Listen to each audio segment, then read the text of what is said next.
Rats in summer or early fall when it's 100 degrees outside. We don't think about winter. They are thinking about winter because fall is coming and their little bodies instinctively know they need to find that winter home. So even if you're already using bait stations around your home, maybe you're also trapping in the garage to get rid of bodies. If you haven't been using packets in the attic, this is the time of year to make sure you're ready for winter. Rats will try to get in your attic when it's cold outside and warm inside, but right now they'll try it anyway just in case. So get your packets into your attic, and the way you do that is unopened with gloves on.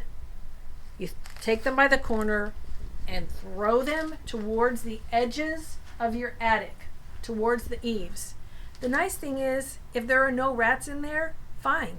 But this will sit there and continue to be protection against any future problems for a year or more unopened.